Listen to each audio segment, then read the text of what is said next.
In the age of plant acid, aka Panda Mbegu, is a very heated conversation today about commercialization of religion. And in today's motion, we have Brook School Senior versus Mang'u High School Senior. Kenya should enforce regulations and tax rules to curb commercialization of religion. I read the motion again. Kenya should enforce regulations and tax rules to curb commercialization of religion. Team proposition, you have 3 minutes on stage. First speaker, please. With me is a bottle of water. And I convince you, this bottle of water is not just any regular water. This is holy water. I prayed for it. I blessed it. If you drink it, you won't get sick. You won't get cancer. You will live forever. Trust me, this water will make all your problems go away. If you have any health condition, come to me. I'm selling it for 10,000. This is an extreme case of commercialization of religion, which we want curbed in this country. My name is Ivan Jimburu, and I'm here to strongly propose the motion that Kenya should enforce regulations and tax rules to help curb commercialization of religion. To definition of key terms.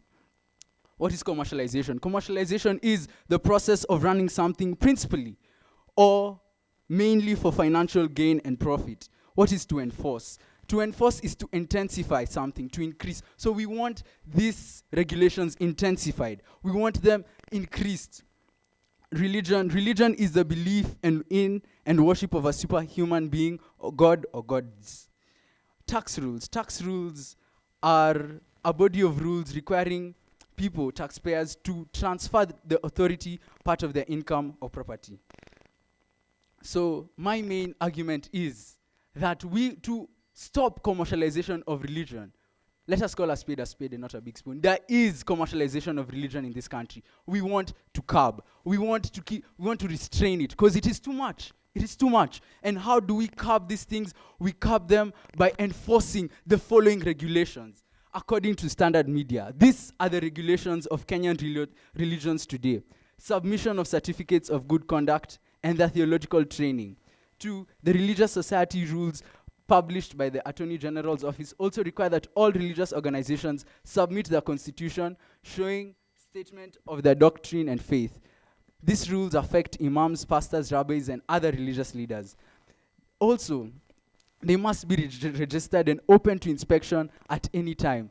I am sick and tired of someone waking up having a dream of making money, and the quickest and easiest way to make money is to become a false preacher. A fake pastor. Why? Because you won't be taxed. Because you won't be regulated so much by the government. Because they won't look keenly into you on the basis of, yeah, this is a religious organization. We are going by, we're not non-profitable. As these people will come and convince you, churches are non-profitable.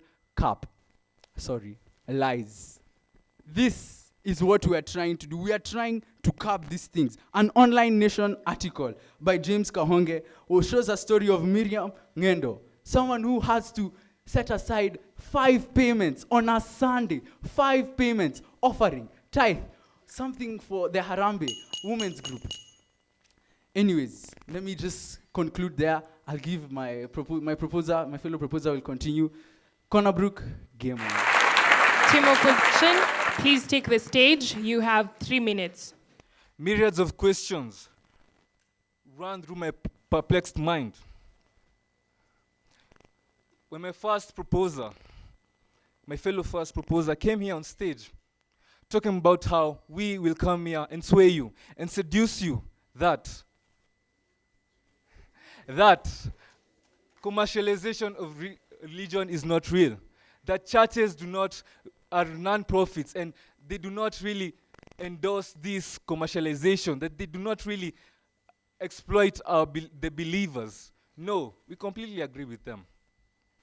But now we are saying that Kenya and the Kenyan government should not really put or enforce these regulations and tax rules. What should they do?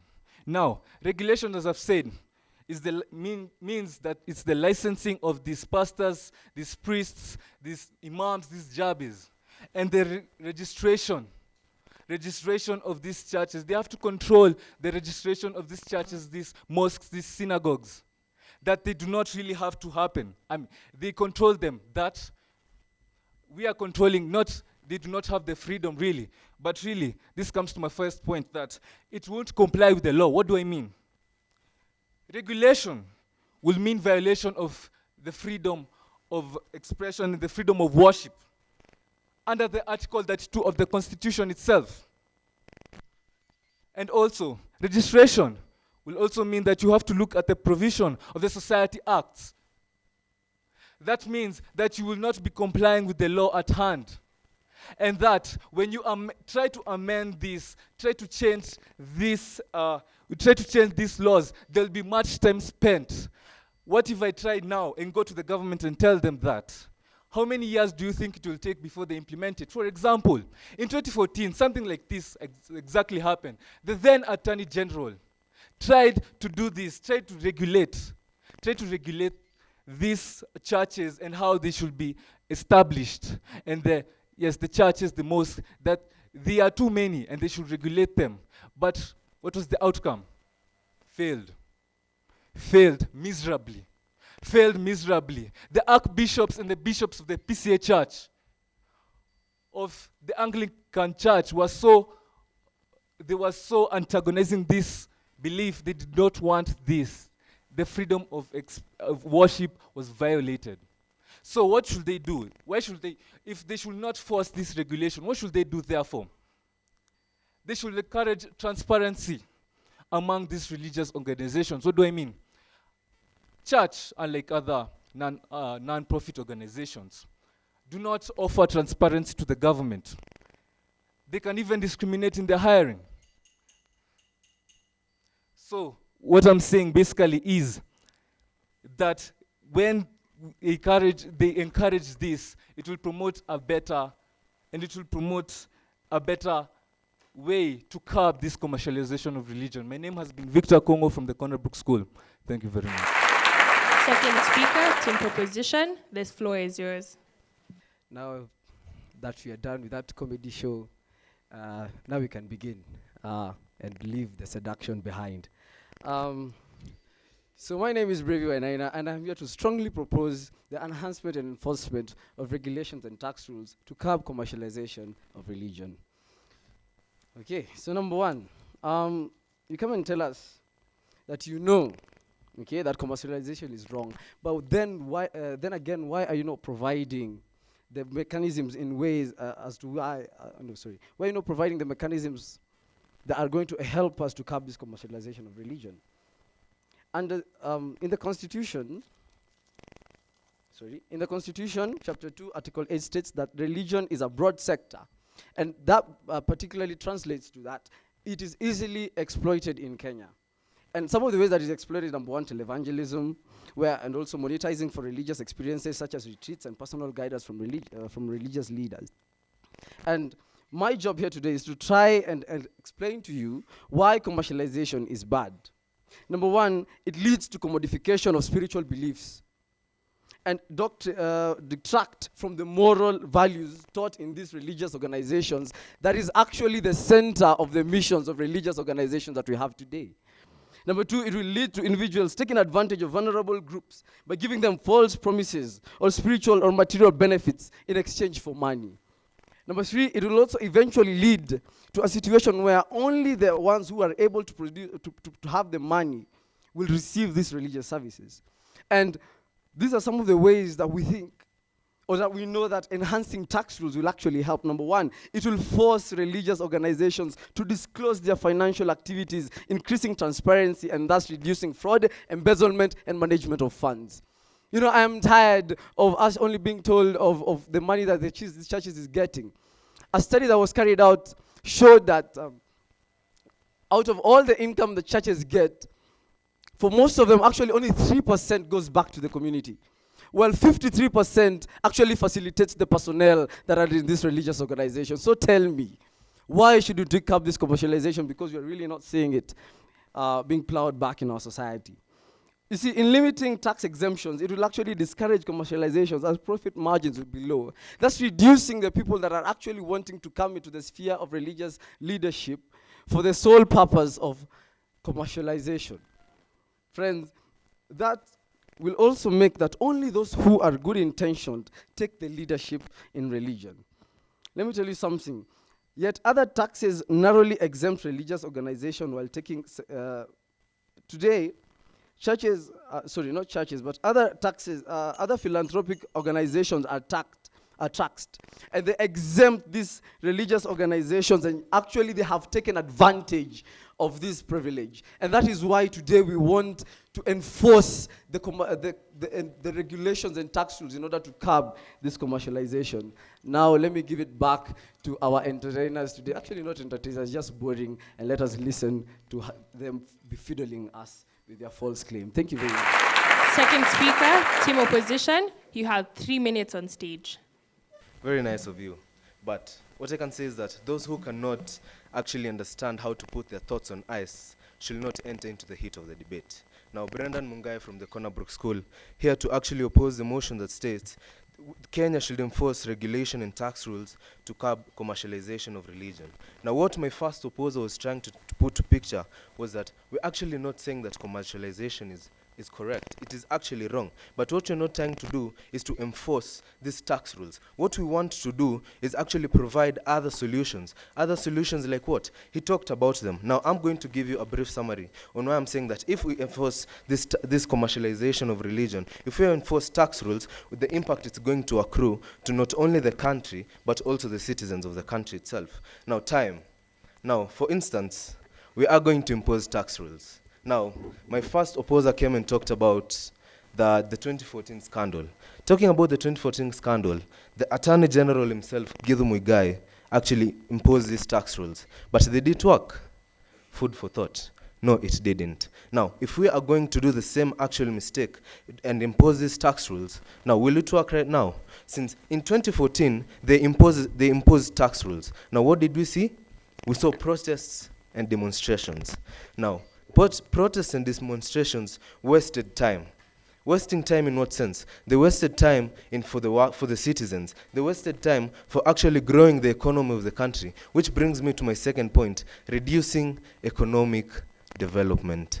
Now, we are going to waste our time to actually talk about let's enforce tax rules. There is going to be a whole debate in the parliament. There is going to be an amendment. Amendment will take several years. Now, in Act 32 of the Societies Act of 1968, now, if we are going to enforce these tax rules, should the government actually amend this constitution before actually thinking of enforcing these tax rules?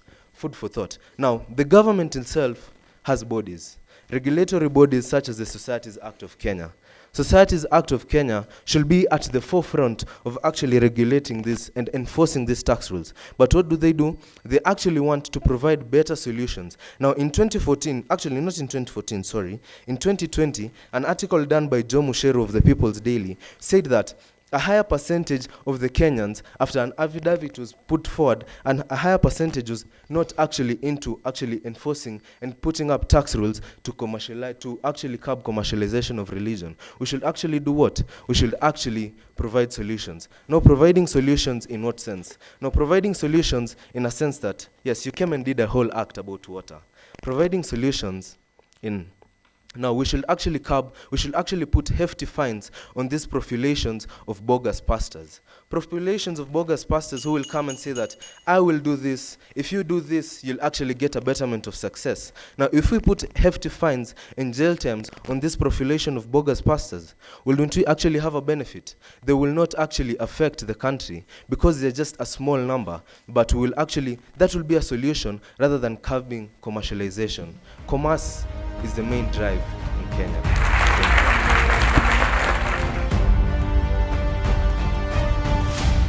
I'm Makleni Minor from Novo Pioneer, and this is a question to the proposition. So how do we put into practice these enhancements of these regulations to curb commercialization of religion? I have a question to the second opposer. He said that tax regulations should not be enforced, and we are all educated to know that the taxes are the main source of revenue to the government. If we don't enforce these taxes, it will reduce economic development in the country. And you said that enforcing these tax regulations, it will actually reduce the economic development of the country. So I want you to clarify on that. Team proposition, third speaker, you have 3 minutes on stage. My name is Dennis Kilonzo from Mang'u, and I'm here to strongly propose the motion. I start by the question posed by the audience on how to put into practice the regulations about how to curb the commercialization of religion. There are various ways to mechanize the regulations to curb commercialization. Each religious institution should have a finance committee in which the religious leader is an ex-officio member. Anybody related to the religious leader should not be part of this finance committee. This way, this will enhance accountability of the religious institutions. Another thing, there's also need to make the religious institutions accountable for their employees via the Kenya Revenue Authority to ensure that there's no money is transferred to their accounts from the religious organizations, hence bringing about some fraud.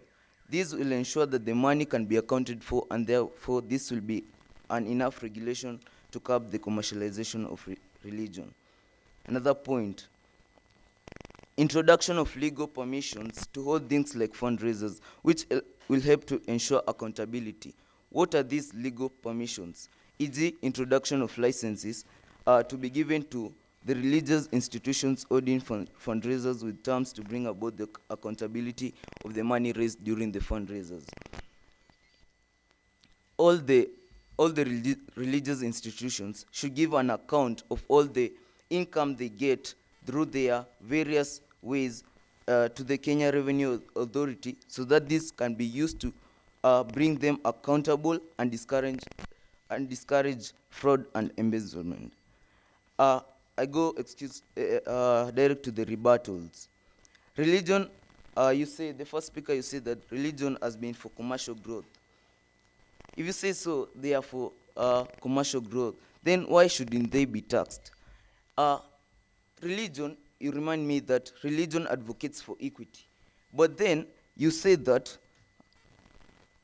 all other commercial activities should be taxed except the religion.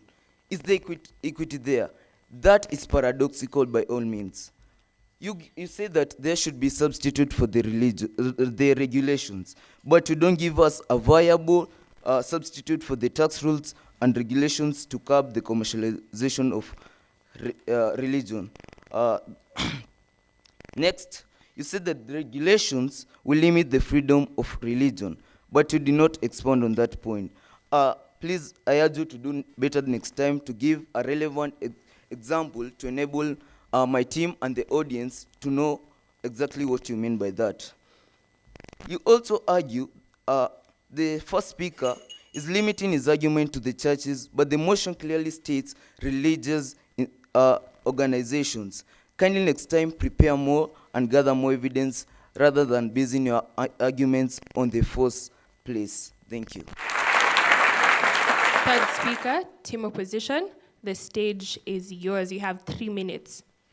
So, to begin with, the audience really asked a valid question, and you asked about why shouldn't we tax, whereas tax actually is the main form that brings about economic development. But the gist of this motion is actually curbing commercialization of religion. It's not about economic development. If the motion were about economic development, we will consider taxation. But we, as the opposition, we have brought better methods. We have brought better solutions. For example, creating awareness. We all know that Kenyans are not really that aware. It's because of our ignorance that we are able to be used, to be exploited. So what happens if we create awareness? When we create awareness, it means that Kenyans won't fall to be duped by these sham priests, for example, or these sham religious institutions. If the Kenyans are aware, it means that the religion will no longer be commercialized, as Kenyans know what they are going to do in church. So, as our first speaker started, he said that according to the Constitution, it is not legal to actually interfere, for the government to interfere with religion, because religion has freedom, like there are rights to freedom of religion. So and history tends to repeat itself. So if this same thing happened in 2014 and it failed utterly. So what happens if we try it again? It will most probably fail. It will inevitably fail. So, speaking on economy, actually, let me engage the question. If you're talking about economy, this actually leads to the lessening of economy. In what sense? If we start taxing the religious institutions, it means that these religious institutions get less funds. What happens if we get less funds? They have to lay off some workers. They have to lay off or to give the workers pay cuts. What happens if you give someone less wages but the same workload or even more as they're laying off other workers? They tend to resign. So tell me, workers resign, workers are laid off. What happens? There's no workforce. So these institutions will eventually be closed, will eventually be shut down. So let's not forget there are other enterprises that depend on these institutions for their income. So what happens to this company that prints shirts for the church? What happens to this company that actually makes chairs for the church? The church is closed. What happens? No market. So with that, it means no tax for the government, no license registration money for the government, less economy. My name is Shem Gitonga from the Brook School, and I rest my case.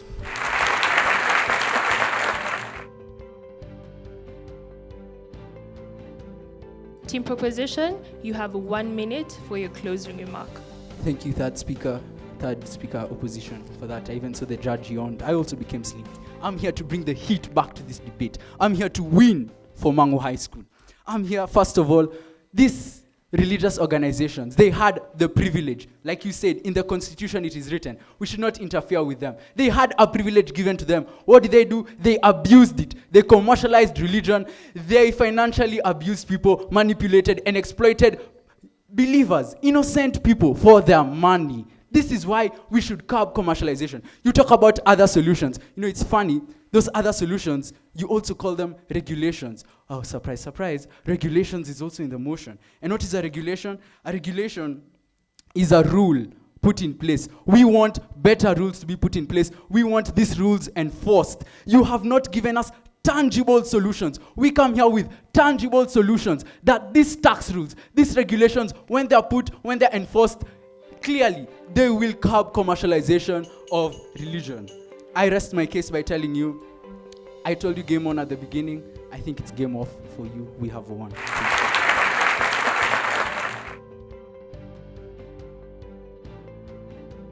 Team Opposition, you have 1 minute to give your closing remarks. Now, we all know that there's a difference between regulation and solutions. Now, a lot has been said, but now I'm coming to give an overview of the whole debate. Now, the proposition side came and talked about televangelism. They came and talked about that these people are being exploited. These people are being exploited. But what are we trying to do? The opposition side is coming to bring out solutions. Instead of actually enforcing tax rules that are going to actually hinder the development of churches. People are living on the verge of hope and faith. Kenya is right now is at a poverty line. People are living in hope and faith. Now, if we actually impose these tax rules and regulations, won't we actually put them in a disadvantage? Yes, we will. Now, what did we come and talk about? We came and talked about actually creating awareness. If we create awareness, people will be educated. People will be educated on these profulous, bogus religious leaders. That was that now. You came and talked about game on, game on.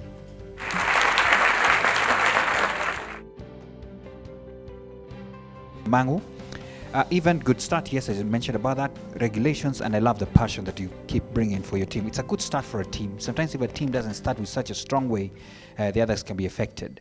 Victor, I like that you brought in the example and you said we're not saying that we don't want to I think you brought the example of transparency. I think that's what I had. You brought the element of transparency. Though I felt like it came late. You kept saying, but we have a solution. So it came a bit late. I think you want to start that from the word go and then proceed on. Brandon, you're very outstanding in your team, good cross-examination. I like the examples you gave, like what Githu Mugai tried. It didn't work. Good speaker, and even the fine, hefty fines that you brought in as an example of what we could do. Shem as well.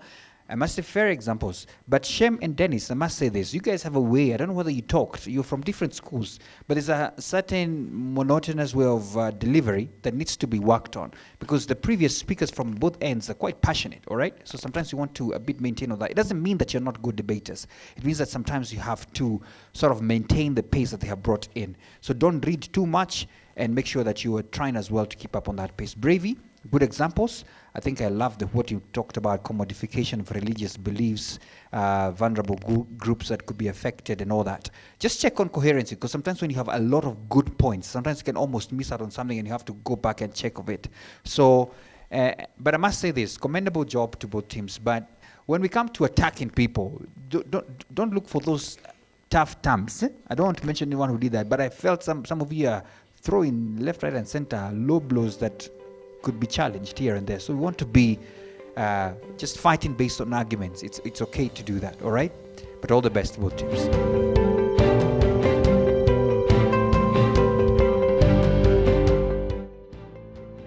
So thank you so much from the judges. We have gotten their feedback. I do have the results with me. Like every good debate, must come to an end. Brook, the judges have awarded you 68.2%. A round of applause, please.